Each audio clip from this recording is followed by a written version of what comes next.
It is time for our global health panel featuring Nathan and Ania, Aryana, Caroline, Nia, and Kim down there. Yes, let's give it up for them. All right, so without further ado, we're gonna kick it off. Okay. Hello. Hi, everybody. My name is Nathan Siegelaub, My name is Ania Gruszczyńska. and we graduated from Columbia Journalism School last year, August of 2023. We're going to be talking about our documentary film called Sparni, which is about a very gifted young jazz vibraphonist who's living with bipolar disorder.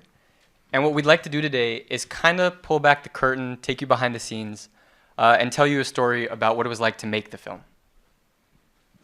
So on June 13th, 2023, Nathan and I set up a camera in a garden in downtown Manhattan.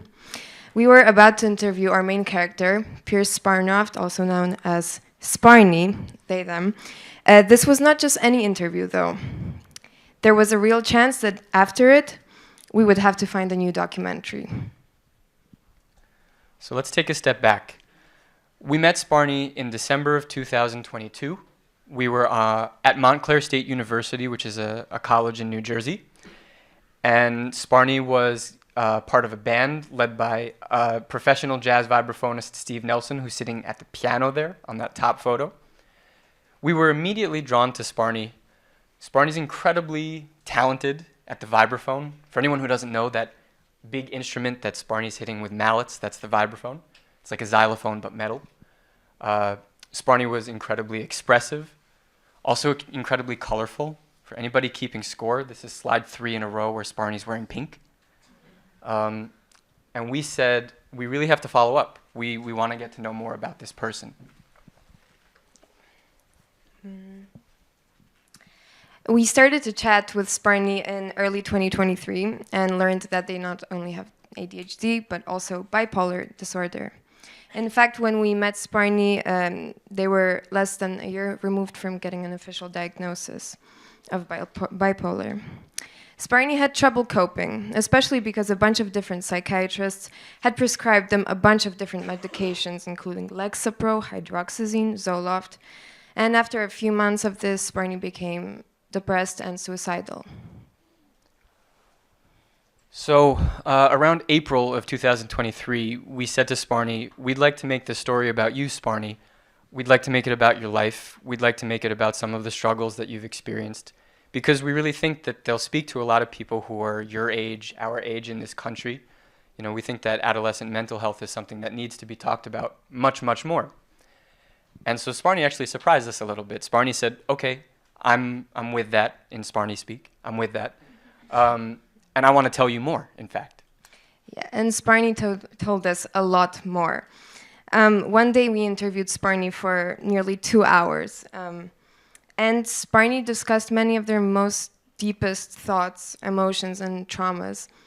And at first, Nathan and I were thrilled. I mean, we got so much valuable material, but the next day, while debriefing, we wondered if revealing such sensitive personal information is the way to go, and if we could potentially expose Sparni and threaten their future. And we were worried if Sparni overshared, and after all, during a manic episode, Sparni did talk a lot, so... Yeah, so we had some concerns that maybe there was oversharing on Sparni's part. We were really honored that Sparni would trust us enough to talk about such really deep issues, but we also didn't want to betray that trust. And so we made a decision that we were going to reach out to our professors and basically ask for guidance here, because we didn't know exactly what to do. Yeah, and we were connected with Meg Kissinger, a mental health journalist based in Milwaukee, Wisconsin. And Meg introduced us to that, told us that we needed informed consent, something different from just consent that we got, release forms that we got on paper. We needed to go beyond release forms, which we had, and talk to Sparni about the implications of appearing in our film. She encouraged us to discuss our process and ask if what we wanted to use was okay with Sparni. Yeah, these are some of our notes from that session. They're a bit stream of consciousness, so I'm not going to take you through all of them. But the most important thing I think that Meg told us was you have to be willing to lose the story. A story of this nature and magnitude, you have to be willing to lose it, which I can assure you was not what we wanted to hear. We'd been working on this for about 6 months at the time, not every single day, but like pretty much every single day. And it was a very scary moment for us. But I think the choice came down to, do we want to cause harm to Sparni? And the answer was that we would not be willing to do that under any circumstances. So we were going to have to approach things a little bit differently. So that led to the interview that we had that Ania introduced at the start of this presentation. We went to a place in downtown Manhattan, set up a camera, and basically we spent the first, 10, 15 minutes just talking. We did the talking. We said, hey, Sparni, here's what we think this story is going to be about. We want to showcase how much you've grown. But to do that, we'd like to take the viewer and show them your lowest point too. We were not going to use anything in the film that doesn't really work in the narrative. In other words, we're not looking to do like a list of symptoms that you're going through or whatever. We just want to give the information that's necessary for this story. And then we ask a lot of questions, pretty honest and transparent questions. Do you feel comfortable with us using what you've said? How would you feel if your parents see this film, if your teachers see this film, future employers? And also, how do you feel like with us sticking the camera in your life, basically? And here's what Sparni said. I'll read the quote. If there's people that would benefit from hearing this, then I would love for this to be shared. So if the lowest point is a crucial part in the narrative, which I agree, I think it is, then I have no problem with that being in the film, because I don't know who's going to see it. I don't know who's been in the psych ward, has struggled with suicidal ideation, self-harm. But if it's something that I've gone through and my process could inspire somebody else, then I have no problem with it. And this was so important to hear. It set our minds at ease and reinforced what Meg Kissinger has told us about mental health reporting. That it's good to take your sources out of the dark and explain your process. It's not like we ceded creative control to Sparni. We didn't want to do that. We were the documentary filmmakers. We wanted to pursue the truth. But we did make Sparni aware of what was going on behind the camera. And this way, if there were any problems, we could discuss them together. So I think our biggest takeaway was there's a quote in one of Meg's articles that says, living with mental illness is not a straight line, it's a big circle. That's very important to understand as a journalist, I think, and as a person. It meant that we continued to have conversations with Sparni. Before the film premiered at Columbia, we talked to them like, here's what this scene is going to be about. Here's what that scene is going to be about. And I'll close by saying after it, Sparni gave me one of the biggest hugs I've ever received in my life. So I'm pretty glad that we didn't have to change films. Thank you, guys.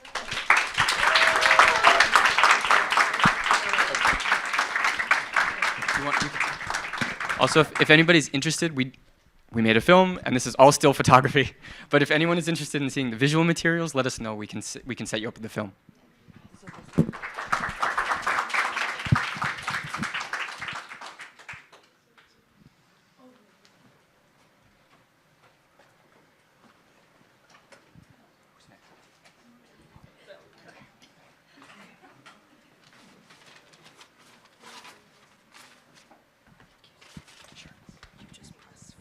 Yeah.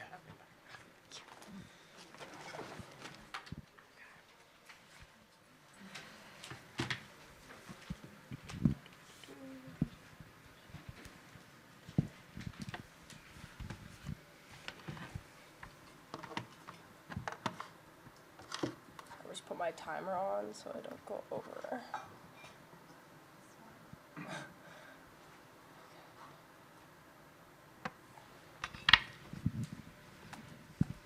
All right. Hi, everyone. I'm Aryana. I am a graduate of the Columbia Journalism School, graduate school of journalism, in 2020. And I was also a crisis reporting fellow shortly after that. And now I'm back as a global health reporting fellow. So I'm really excited to be back and in person with all of you. So I am a photojournalist through Report for America and the Catchlight Fellowship Program, and my newsroom is in Black Voice News. It's in Riverside, so that's inland Southern California, and I'll be co-publishing with my newsroom and Catchlight.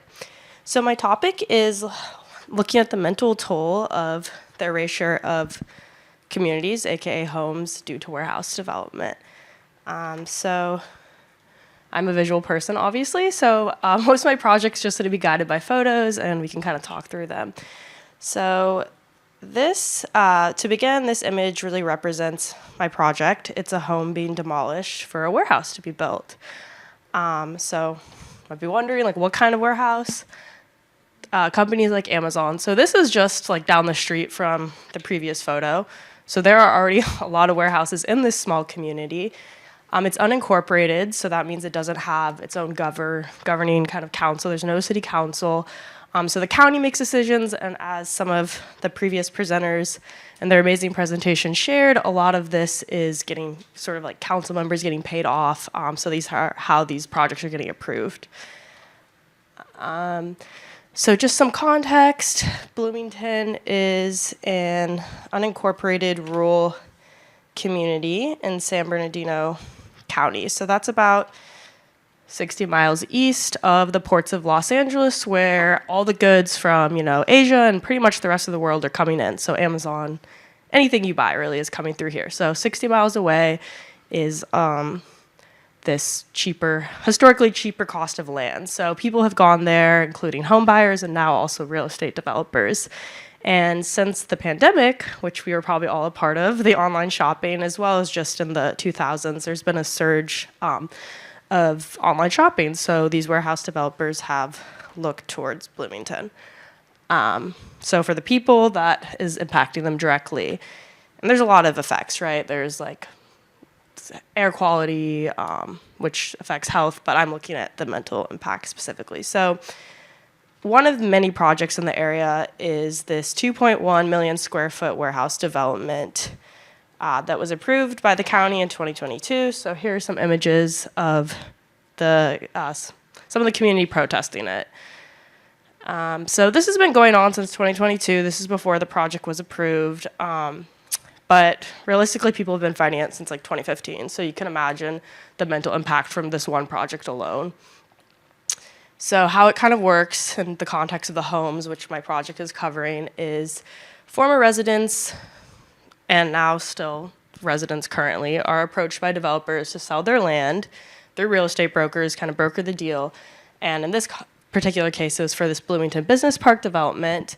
But those who did not sell, either they weren't approached because the plan kind of like blocked them off, or because they decided not to, they remained there. So just for some background, this is a woman who did sell. She did get about probably 3 times worth the value of her home, moved to Florida. This was her packing, which I cannot even being in there, I was like, oh, this is stressful. So she was just kind of having a moment and captured that. She's gone, the house is gone for like a year now, which is very crazy. So like I said, for 2 years, been documenting this, and previously, residents really expressed this fear of being choked out, physically surrounded. This is what's going on right now. So if you can imagine stepping out of your house and seeing this and driving down your roads, it's kind of eerie. These are already other existing warehouses, and this is where homes used to be. So this is a family I've worked with previously.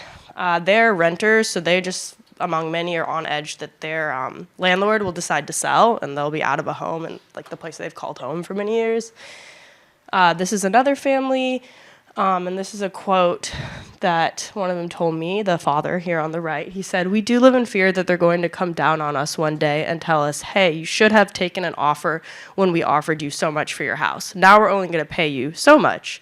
And you look around and everything's just gone. And his son translated that quote. So this is just something the mom here says has dreams all the time that she wakes up and made the wrong decision or there's nothing there. So these are people that weren't approached, they own their home, and they're still kind of going through this. And they're both independent truckers, both families, and that causes other issues for their business, these big warehouses coming in. So a lot of levels to it. So many are still living across the street, like I said, from where their neighbors used to live. So imagine waking up and seeing this. It's very creepy photographing, especially like at sunset. You kind of just know when you should leave. It's just a very weird feeling.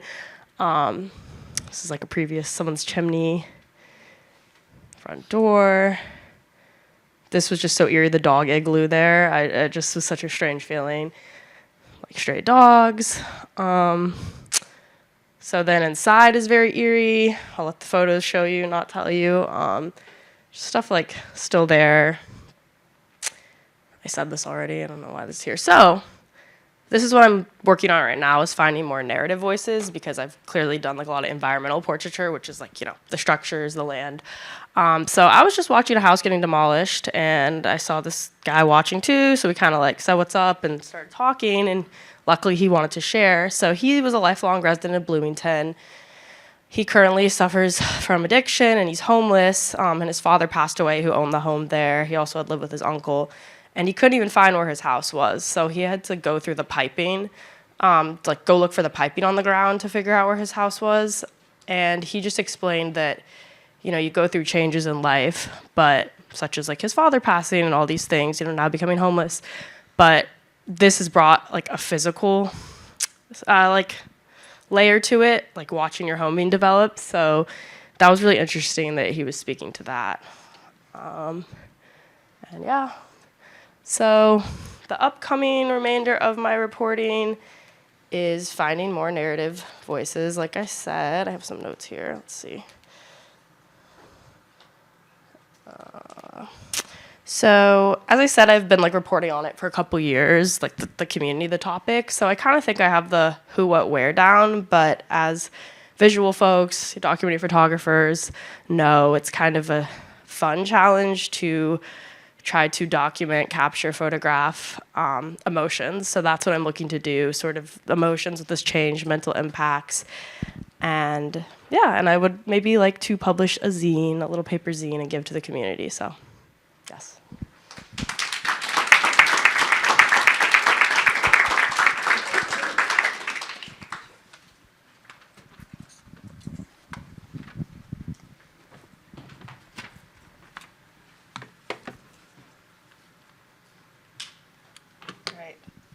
Hi, everyone. My name is Caroline Dignard, and I am representing Boston University today. And I'm going to be talking to you about my project on Inuit-led efforts to address food insecurity in Nunavut. So here is a map of traditional Inuit land in Canada, and the area that is outlined in green is one of Canada's territories, Nunavut. And I will be reporting in Iqaluit, which is the capital, and it's on Baffin Island, and I've given you a little yellow star to show you where it is. It is right outside of the Arctic Circle, and for millennia, the Inuit in Nunavut have relied on country food to sustain themselves, which are foods that are native to the area, like seals, caribou, walrus, Arctic char, berries, and roots that are filled with nutrients and vitamins that people need to stay nourished in the very unforgiving Arctic tundra. And traditionally, Inuit hunters have hunted and then shared the meat with their families and often their entire communities, which both forges intra-community bonds and also make sure that everybody is adequately fed, even if they themselves cannot hunt. In the 20th century, the Inuit diet underwent a significant transformation, and one of the reasons that the diet changed was because their access to traditional foods and traditional income sources was essentially sabotaged. In the 70s and 80s, an environmental advocacy group called Greenpeace, which you may be familiar with, started an anti-sealing campaign, which was not only aimed at large commercial sealing, but also at small subsistence hunting by local Inuit people. And the campaign was quite successful, as you can imagine, with pictures of cute seal pups with big eyes, and that really went over well with Southern Canadians that tugged at their heartstrings. But that led to a ban on both sealing and eventually seal products, which collapsed the sealskin market. And before the ban, hunters could sell sealskins for a good price, which allowed them to then afford the supplies like gas and ammunition for hunting. But the crash decimated this economy. So now many families who once depended on hunting and sealskin income struggled to maintain their traditional lifestyles, which deepened their reliance on expensive imported Western food, which has to be flown in from southern Canada. And since the shift, food insecurity has worsened dramatically. Most Inuit people now get their food from the grocery store, but many residents can't afford it, much less the healthy options, because groceries often cost, at the very least, 3 times more in Nunavut than they do in southern Canada. For example, in Iqaluit, a liter of orange juice costs $20, and a can of beans, which here would cost less than $1, costs $6. In smaller communities, those costs are even higher. This has led to a crisis level of food insecurity, and the shocking statistic that half of all households in Nunavut and over 3/4 of children in Nunavut are food insecure. And those are numbers for all of Nunavut. If you just look at Inuit communities, those numbers are higher. So some federal programs have tried to address the problem, but have largely failed to meaningfully lower the cost of imported food. The largest federal program, which is called Nutrition North Canada, subsidizes shipping costs, but only for healthy foods. And despite the large budget, 8 years after implementation, it only managed to reduce the cost of a weekly health basket by, wait for it, $4, bringing it from $426 to $422. Not a very meaningful difference. And lowering the cost of imported food is an important piece of this because of the current reliance on grocery stores and the fact that everybody should be able to access the quality food of their choosing. But even if we are able to meaningfully lower the cost of foods at grocery stores, that should not be the only focus of food security work in Nunavut, because it ignores the enormous loss that is the loss of traditional food, hunting, and food sharing. And the loss is also a symptom of the larger issue that is the stripping away of self-determination for Indigenous people. Federal interventions often center on Western food because that is what they understand. But many Inuit-led programs are finding solutions that support traditional sustenance practices and food sovereignty. And by food sovereignty, I mean the right of Inuit to define their own hunting, gathering, fishing, land, and water policies, the right to define what is sustainably, socially, economically, and culturally appropriate for the distribution of food. For example, there are programs that fund full-time community hunters, allowing for efficient and widespread access to country food while supporting Inuit food sovereignty. And I talked to someone who told me about current meat sharing practices where hunters from elsewhere will ship the meat that they hunt to communities that need it. For example, on Baffin Island, which is where Iqaluit is, the number of caribou is dwindling, and so hunters from elsewhere will send in caribou meat to Baffin Island. So unfortunately, I have not been able to travel to Iqaluit yet, which is why I've been able to spend more time giving you background and historical context. I was supposed to have gone, but housing is proving to be a difficult problem to solve. And it is also, as we're getting further into the year, it gets more complicated to travel to the Arctic in the coldest and darkest months. But I plan to reschedule my trip for sometime early next year, and I guess it's a great lesson in resilience, in reporting, which I'm learning. And so when I get to go, I hope to explore what kind of programs that are supporting food sovereignty are in operation and what food sharing programs are doing. And they are important in and of themselves, but also, are they actually impacting food security? Are people better off and better fed because of them? And how is climate change playing a role? I know the other fellows who have traveled to the Arctic, climate change is impossible to ignore and is really impacting sea ice, which is important for hunting and fishing. And I'm glad that Deborah mentioned this earlier, but I will also be writing my piece from a solutions journalism approach, because so often stories of Indigenous people in the US, in Canada, all over the world have the real through line of suffering and loss. And I am far more interested to write about Inuit ingenuity, self-determination, and successful solution making. Thank you.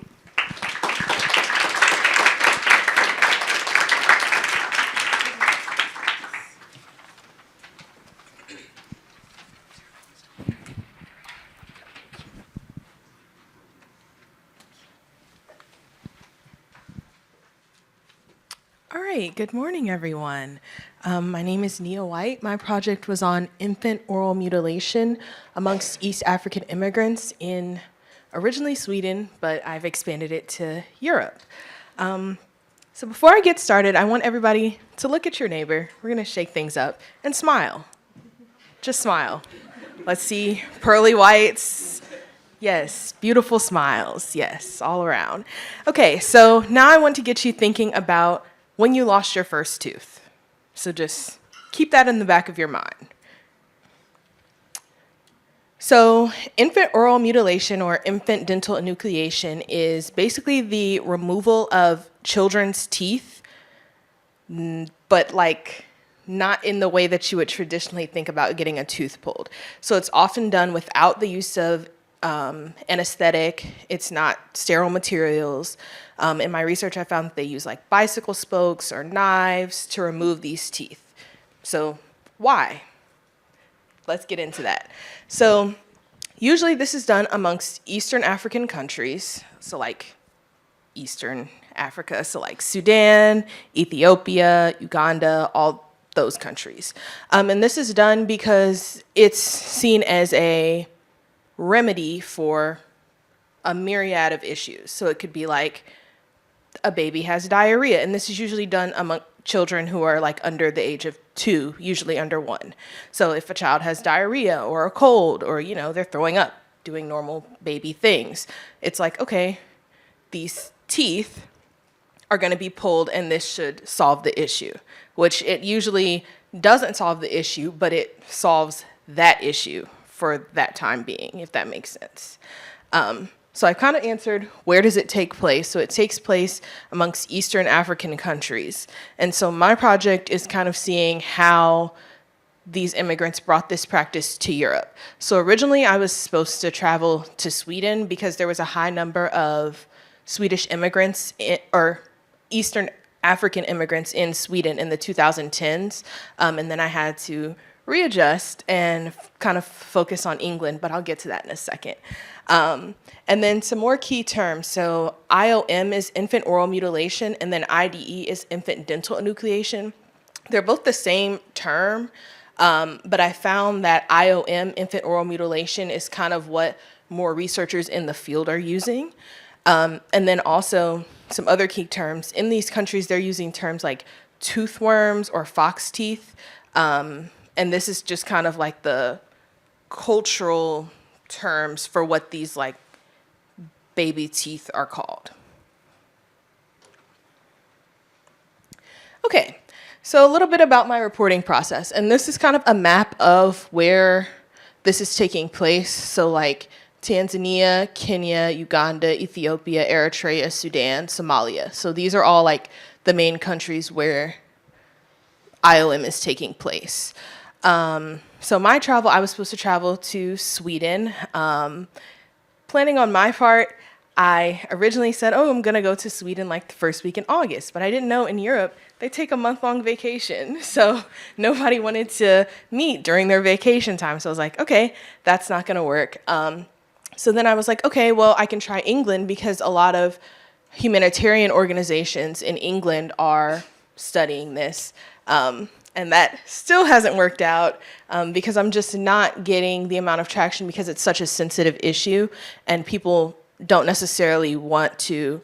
Number one, as a doctor, you can't give up the names of your patients, but then I give my name to the doctors and then they give it to the patients, but they don't reach out to me. So that's kind of where I am. It's kind of like a circle of things. I'm getting a lot of good information, but not enough to go across the world. So my interviews, I've done a lot of pre-reporting, and that's kind of where I am now. I've been pre-reporting since June, and still waiting to hear back from some people. And then like my location reporting, hopefully will be next year. Hard deadline by April, but hopefully I will either go to England or Sweden, wherever I can find the most sources. But it's looking like it's probably gonna be England. So in my pre-reporting, these are the people that I've spoken to. Dr. Jir Barzingi, he is a Swedish dentist who did his thesis and a lot of the work in Sweden on IOM. So I was able to speak with him and kind of get like a general background and sense of the issue. Dr. Gemma Bridge, she works in public health, so she's not necessarily a doctor, medical doctor. She has a PhD, and her PhD thesis was on IOM with Dr. Rahman Bedi, and I'll get to him in a second. But she kind of gave me like the humanitarian aspect of the issue and how it's affecting aid organizations. And then Dr. Arthur Kamoli, he is a professor at the University of Nairobi in Kenya, but he also has connections to several universities in England. And he kind of helped me give the Eastern African perspective of how they're approaching this issue. And then Dr. Rahman Bedi, he is one of the leading researchers in this. So all three of these people have referred me to him. So when I found his email, because it was very hard to find, found his email and he responded, I was like, yes, this is the one that I've been waiting for. But Dr. Rahman Bedi, he kind of, my interview with him was a little bit interesting because it kind of shifted my whole story. Because I was like, okay, I kind of went into it thinking, I was like, okay, I'm going to find like people doing IOM, like, I don't know, in a basement or wherever they do it because like it's illegal in Europe. But he was kind of like, no, they're not really doing it here. So I think I'm shifting my story to more how it affects people after they immigrate or the dental aspect after. So my main takeaways from the project are interviews and contacts. It's been very difficult to like schedule interviews, and I'll kind of hit on cross-cultural exchanges as well because it's difficult to interact cross-culturally via email. I'm emailing people that are all the way across the world in different countries, and they travel a lot. Like everybody that I've talked to, they're always traveling. They're in a different country every time I speak to them. So I think that is a main thing. And then confidentiality. I've kind of touched on that earlier. So confidentiality amongst people who may not want to share their stories or the doctors who can't give the names of their patients. That's been another major thing. And then, like I said, cross-cultural exchanges is one of the difficult challenges when dealing with something that you don't necessarily want to offend people when you're interviewing them, but also you need to get the story. And then my future plans, like I said, hope to travel next year. I have some interviews, several people that I have reached out to that I'm waiting to hear back from. So fingers crossed on that. And then getting into the final reporting and the writing. Thank you.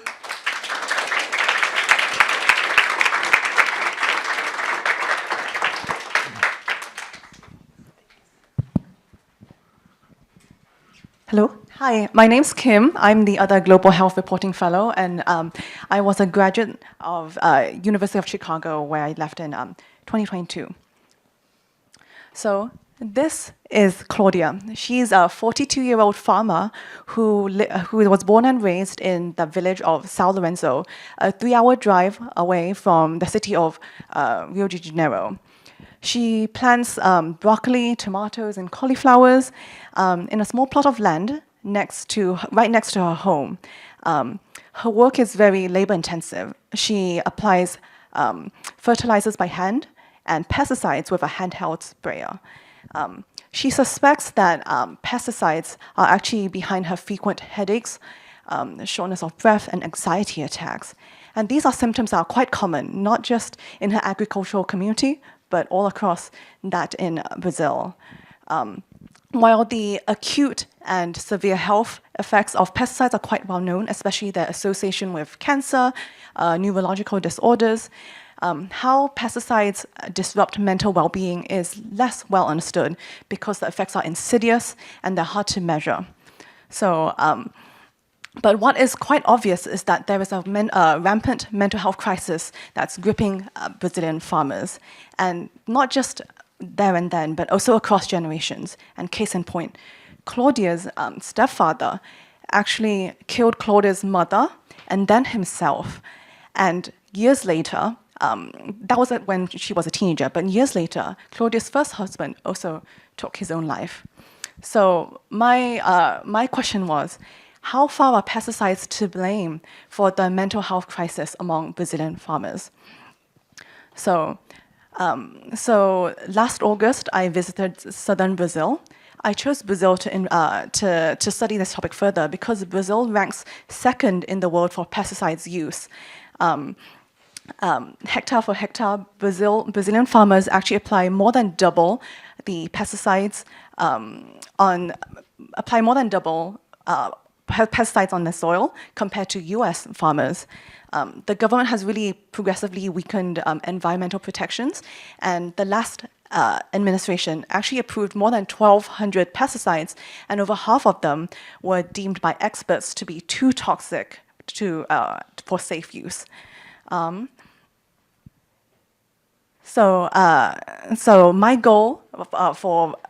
my main goal for visiting Brazil was to actually study what were the farmers saying, what was their relationships to pesticides themselves.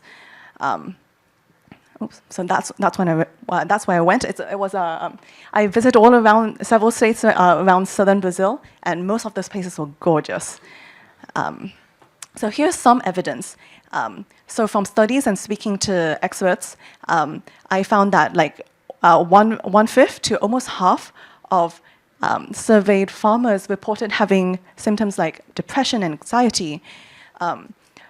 Very tellingly, the suicide rates among surveyed farmers were almost 2 to 7 times higher than that compared to the population of compared to surveyed populations that weren't chronically exposed to pesticides, such as those living in cities. And perhaps as one manifestation of the psychiatric struggles of farmers, almost 1/3 of them experience alcohol abuse. I would also add that even the animal models are very telling.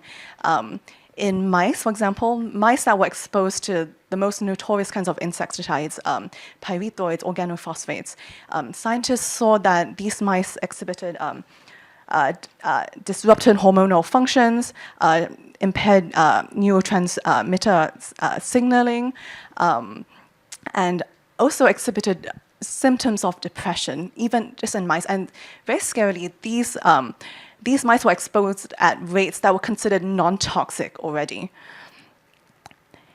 So I had the chance to visit the largest cancer hospital in Brazil, in Barretos. And here, a team of researchers were conducting the largest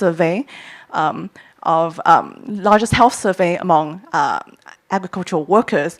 And even though the results are not fully in yet, they already confirmed that many of their farmers that they were surveying exhibited a strong prevalence of mental health disorders. And then speaking to the farmers themselves, their testimonials were, I found, pretty chilling. Claudia, who I introduced in the first slide, said that she loves everything about farming except for the pesticides. So she said she struggled with the daily anxiety of knowing that she's knowingly exposing herself to pesticides. Other farmers like Morelli experienced anxiety attacks for about 3 years. Her husband, Ivan, said he really thinks that he can't get away without using pesticides, basically. But the thing is, pesticides are really expensive. So since they can't get out of it, they are going to huge debt to buy these pesticides. And so sometimes that financial precariousness are driving them to desperate measures. So one of Ivan's friends actually took his own life in the middle of the fields. And it's not just farmers, even healthcare workers are starting to break. They're experiencing observational trauma. So one healthcare worker I spoke to said that it really gets to her, seeing her neighbors, the community that she lives in, are also like, she's hearing, are struggling, and she's struggling too. So just to summarize, I think the impact of pesticides is a really complicated and complex story. And experts are, like many epidemiological studies, experts are still stopping short of saying outright that pesticides cause mental distress. Even the farmers I spoke with don't directly pinpoint pesticides as the cause of their poor mental health, but instead they point to challenging labor conditions, which of course are exacerbated by pesticides. If you're a farmer, the most basic thing you can do is buy protective equipment when you're applying pesticides. But this protective gear is not cheap either, and so in a way, pesticides hit farmers harder if they can't afford this protective gear. So in a way, pesticides are actually exacerbating health disparities. So farmers don't see a way out of using pesticides. Pesticides actually spell the difference between nice-looking produce versus the really wonky, imperfect produce, and only one can sell, even though both are perfectly serviceable. But although farmers aren't really victims of their own making, they're actually also solution finders. So I came across one movement where one program that solicits imperfect-looking produce for donations to schools and hospitals to solve statewide hunger. So that was very, very uplifting. So I'll just detour quickly and said that I took a step back away from reporting on pesticides and actually went to the southernmost state of Brazil, Rio Grande do Sul, to report on flood recovery efforts. And I came across a story about dinosaur bones and dinosaur fossils, and that was really cool. So before I end, I just really want to thank my local reporting partner, Amanda Magnani. She was really a valuable interpreter, a very talented photographer. She took half of the photos displayed here, and she was a queen of logistics. Thank you.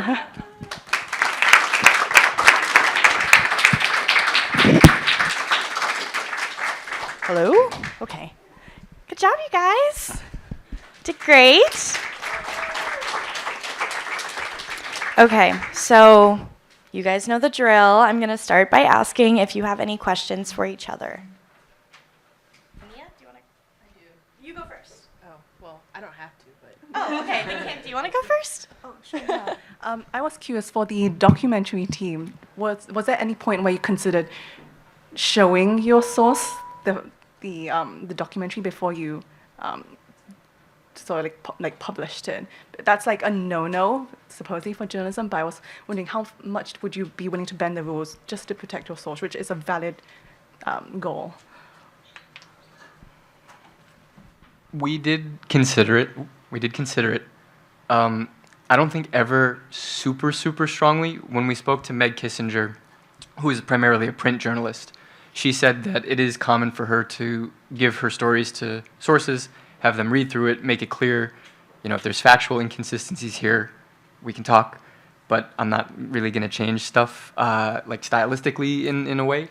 We thought, well, is it analogous for film? Could we just show Sparni the film, and is that the same thing? But film is somehow a different animal. So we decided that we'd rather... I'm not actually sure. I'm not sure if we could have and it would have been the same end, but we just made the decision between me and Ania and maybe some of our advisors that we would talk through it rather than show. Nia, do you want to go next? Yeah, my question was also for you all as well. So what are some of the ethical implications of interviewing somebody when they might be in a mental health episode? Wait, I want to face you.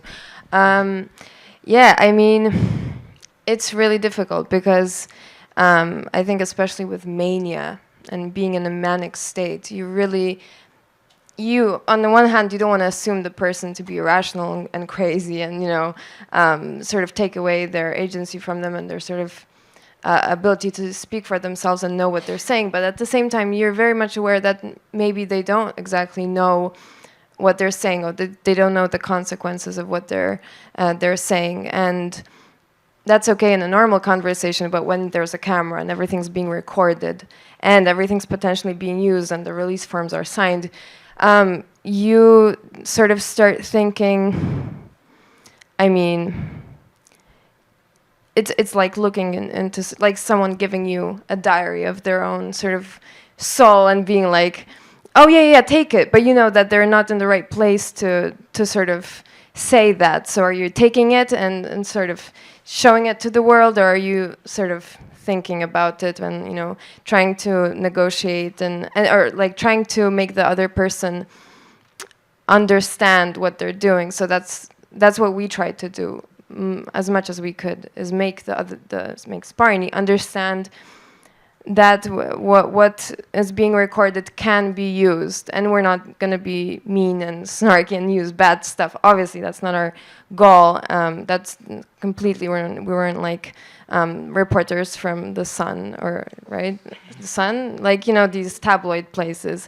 We weren't trying to catch Sparni on something mean, but we didn't know. We wanted to be honest, but we wanted to be empathetic. Yeah, that's it. Great. Any other questions from our panelists? Yeah, can I ask one of Aryana? So, how do you like, if you're doing film or photography, emotion is such an important currency in this work, and so how do you like to coax emotion out of your subjects? Do you like to talk to them, or do you want them to be interacting amongst themselves, and you're just kind of the fly on the wall? Yeah, I think that's a great question. And in my newsroom, I often have to write as well. So that presents like another challenge. But for this project, I think it was definitely just spending time with them, getting them comfortable, not pulling my camera out right away. But then there was moments where it's like they were just chatting and we were kind of having round table, and you capture those moments, like some of the ones I showed. But I think it's just being like a person first, like as we all know, and just getting them comfortable. And you can sense when someone's maybe not ready, right, to have the camera, or it's that kind of day. So having time really helps with that, as much as you can in journalism, if that answers the question.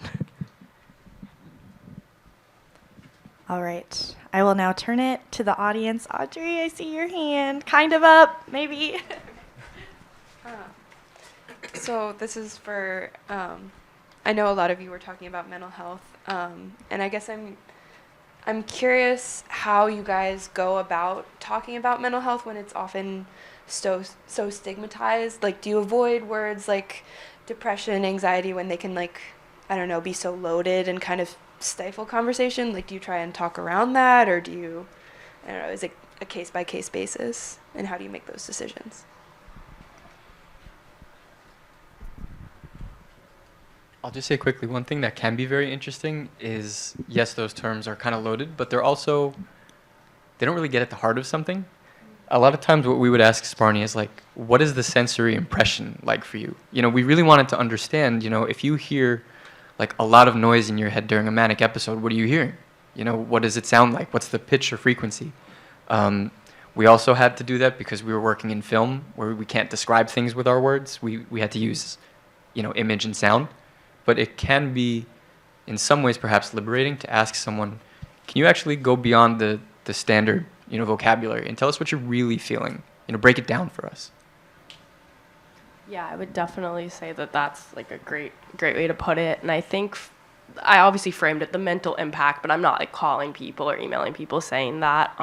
Like, how are these demolitions making you feel? And like, can you describe that more, as you said? So, yeah. I'll also jump in and add, don't start with the hard questions right away. Just ask, like, how's your day? How are you feeling? I think I really got into talking about mental health when I first asked them, like, oh, what's your favorite part about, like, farming? And most of the farmers I spoke with, they loved it. And but they always had a but I really hate pesticides, and then you have an in to talk about all these things. So don't dive into the hard questions right away. Just let them open up and talk about good stuff and bad stuff. And I was also really concerned that me, as someone who didn't really speak Portuguese, just swooping in, parachuting in, and talking about these really delicate conditions. So that made me decide to work with a local reporting partner, and we would discuss questions before we went to report, went to meet up with farmers just to make sure we know the flow and how to approach, what was our angle of like attack, or how to coax these truths out of sources. So we tried to be a bit more comprehensive and delicate about it while respecting cultural norms.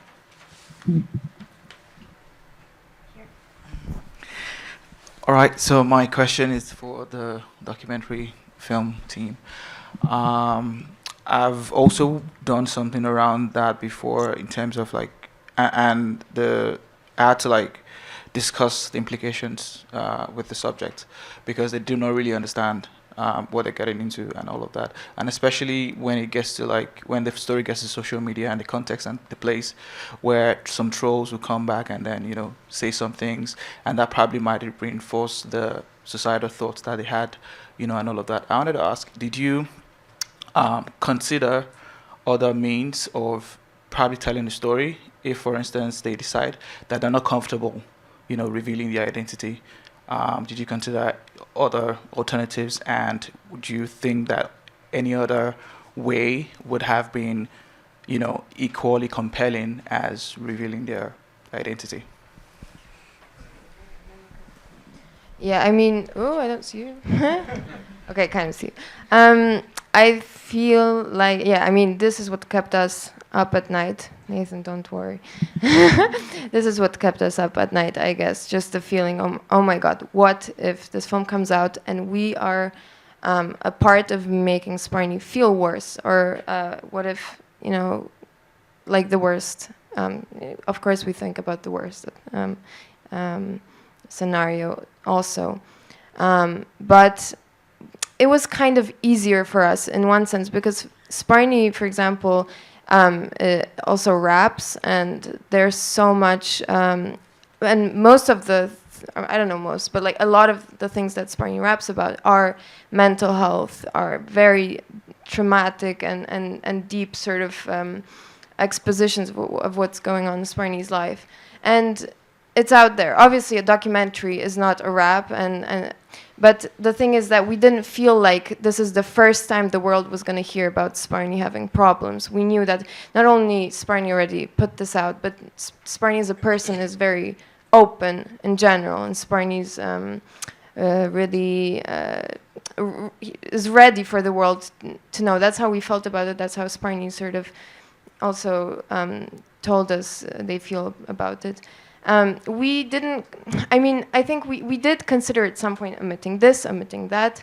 I think we also did omit a couple things because, you know, a person has so many struggles that, I mean, there's no point of putting everything out there like a grocery list. We did what we needed. We used what we needed to make the narrative powerful and the story powerful. Also, what's, you know, Sparni also said these things are powerful, and sort of almost Sparni kind of also led us into what are the most important things, but we also felt what as humans, what is the most important thing to tell Sparni's story.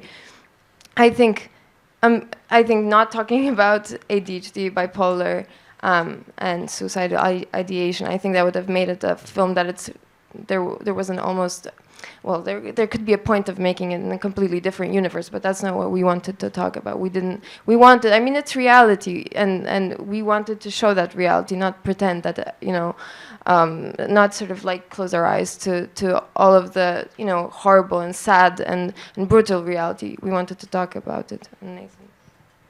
Well said. I don't have much to add to that. Hi, Sharifa Halimi from the University of Pennsylvania. This is also for Sparni.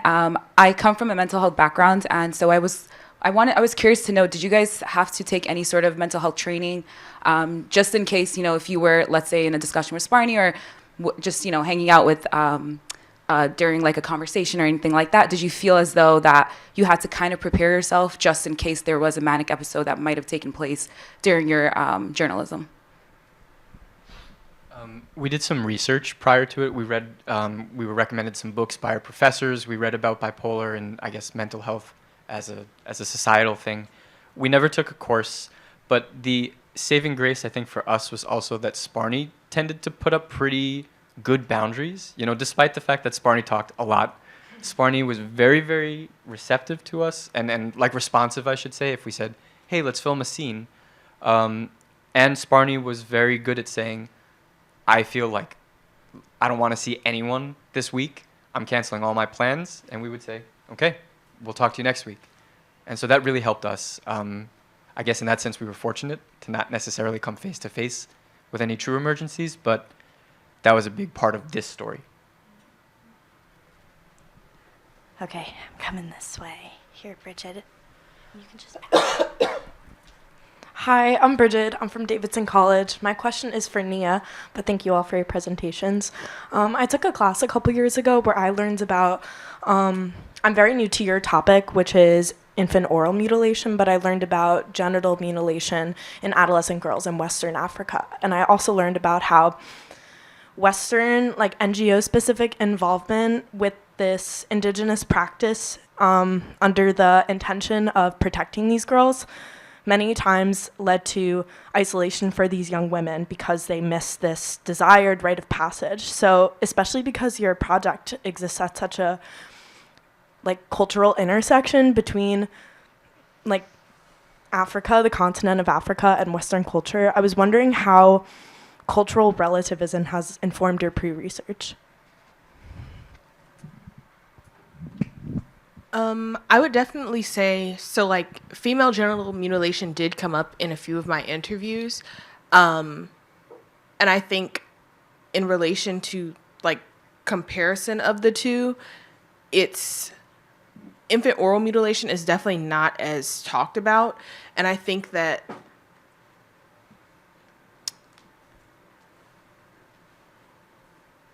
like you were saying, a lot of NGOs and humanitarian aid organizations, that is primarily who's doing the help. And when I spoke to Dr. Kamoli, he was saying and Dr. Betty as well, they both kind of brought up the impacts of colonialism in helping solve this problem. So I think that's kind of a big issue. I don't know if that really answered your question, but it's not necessarily a missed rite of passage. It's just kind of something that happens if it needs to. So I think that's the difference. Yeah.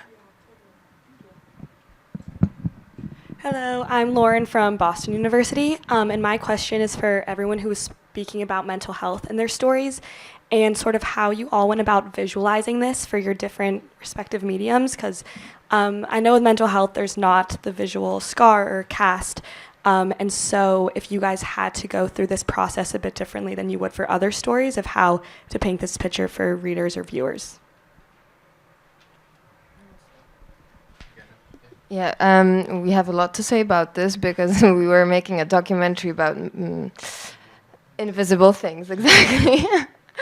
It was an amazing challenge for us, and we used all our background sort of abilities to bring to the viewer things that are sort of hidden inside a human's mind, hallucinations, sort of auditory hallucinations, visual feelings, and sort of memories. So Nathan is a percussionist, and he did some amazing sound effects that sort of brought to life the feeling of losing control and everything sort of doubling and tripling and getting overwhelming. I made animations which were also really helpful for Awesome. They're animations. Which we're supposed to which we used to bring back childhood memories, feelings, hallucinations. So that was really helpful because otherwise we would have to. Sometimes you don't want to just tell it with words, and in a documentary you don't want to tell it with words. You want to tell it with images, and sound. So yeah, we were lucky to have those abilities to show it in that way.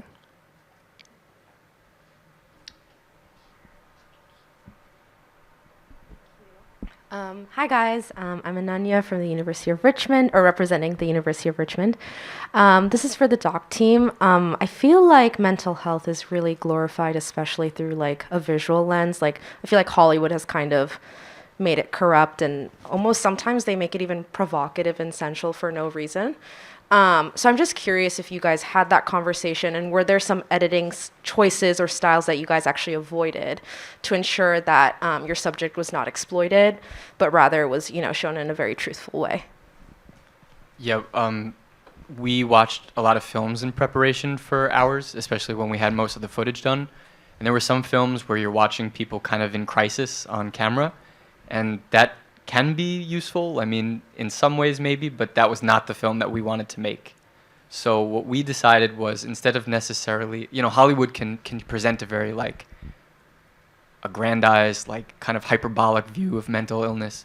But we really relied on Sparni's own testimony. Like, we sat Sparni down and said, tell us about things, we're going to give you a space to talk.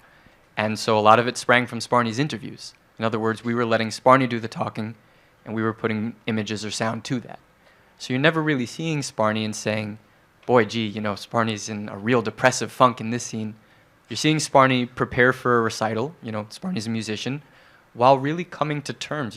As Sparni talks, you're watching someone who was only diagnosed with bipolar 1 year ago kind of reckon with what that means for now and forever. So that's it for me.